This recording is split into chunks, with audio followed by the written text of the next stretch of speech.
If not, wow. You know, I am extremely grateful to God that we are not doing 1 minute silence for all the staff of TVC that died in the fire. I hope everybody can still hear me. I'm extremely grateful to God that it is not today we're doing remembrance service for the cameramen, for the drivers. We're not doing candlelight procession because anything could have happened. Yeah. And the moment you confront the fact that you can die, your perspective of life changes. Morayo isn't here to share her ordeal, but Tope, you witnessed it all. Can you share your experiences with us? I would say that I just came to do my job, you know, and even though there was already sentiments around that things might be unstable, like it might be challenges to our threat to our life, I didn't even think of it. I just felt like, no, after what happened on the 20th, yesterday on the 20th, no, we need to be here. We need to come and, how can they do that? Why would they shoot at innocent citizens? You know, like with all sense of, I need to speak for the people. You know, Morayo called me that, can I make it? And I said I was going to be here. He said she's going to be here too. The program started and we knew it wasn't business as usual. It was not a makeup or we didn't even do newspaper review. It was just straight to, this is wrong by all shades. You cannot shoot into protesters. You cannot do this. The government needs to do better. In all fairness, speaking truth to power. And I noticed a bit of scoring movement around, like if people left the studio and one of the floor managers walked into the studio and I saw the man say they have come into the complex, and it was as if the moment I said it was the last thing viewers heard.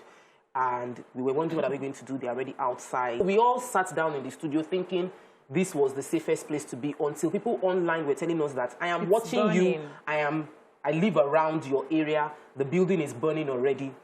And Morayo said, if fire is burning, from all our training is that get out. Anyhow, get out. So we had to now move all the chairs away from the door. And we jumped right into the hands of the hoodlums at the back door of TVC Studios. And there was, I was shaking, you know. I was literally shaking. They took Morayo's phone, took my phone, and they hit Morayo's face. There was just this look of, we want to deal with you. And we were trying to tell them that, no, but we came to speak for you. Like, we are with you, like, we're together in this struggle. And one guy broke a bottle, hit Morayo on the head. Because I was a bit smarter, I was able to jump over something and get a bit away from them. But God indeed showed up, because before even amongst the hoodlums that were literally bad people, there was a man that was saying, don't beat them, don't rob them. And they hit the man, and they kept saying, don't beat them now. This is not your problem. Don't beat them. And they beat him for speaking up for us. And, you know, he had to defend himself and moved away. But some other people now came in, Cyprus, someone that I've never met before, and both of us sort of like owe our lives to him and two of his men that came. Those three, like, literally owe our lives to him, because anything could have happened. Those guys had a broken bottle. They could have, somebody could be angry and do something. And it wasn't just me and Morayo and I. It was, there was the floor manager. He's actually still at work today. You know, the producers had scaled the fence, broken his leg. Like, we didn't even know what happened. Everybody just found their way. And Cyprus and the two guys held us through the ramp. There was fire burning everywhere, and all the cars had been set ablaze. So all through that, he held us into the house, and we entered phase 2, which was, hoodlums actually wanted to take us out of the house.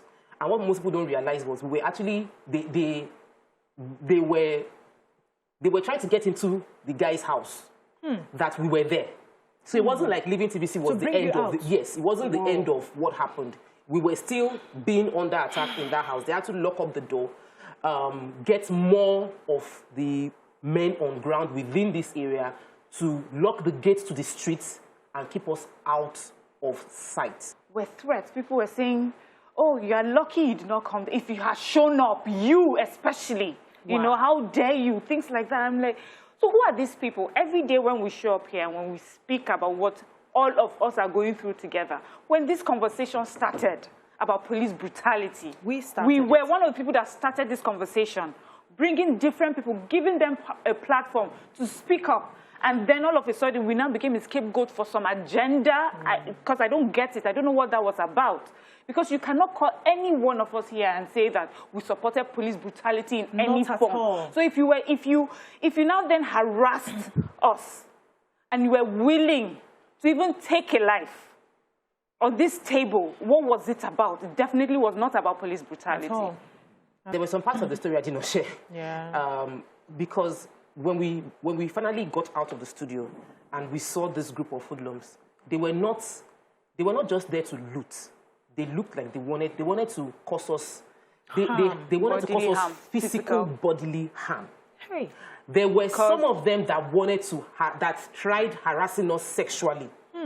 If there was room, they would have done much more because they were spanking both of us at the bum, grabbing and touching.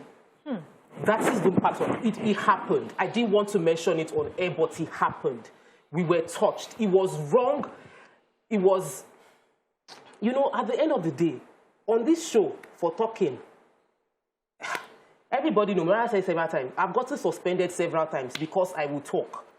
And I have learned that God has given me this place as a platform. This morning, I did not even want to come. The producers know, yesterday I was telling them I didn't want to come yesterday. I just did not want it.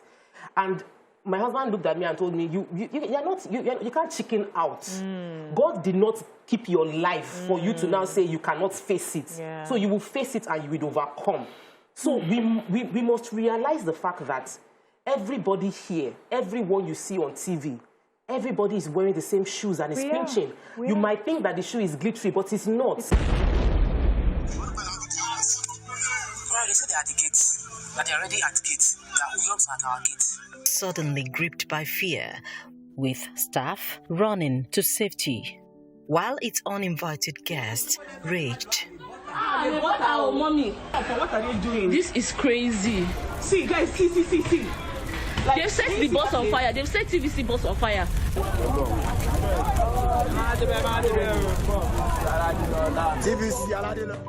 Gates flung open, thick black smoke billowing into the sky.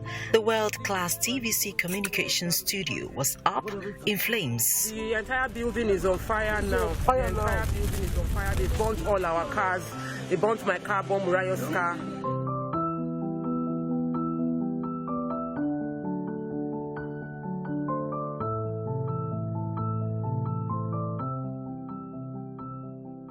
The 21st of October 2020 was a black day for staff of TVC Communications.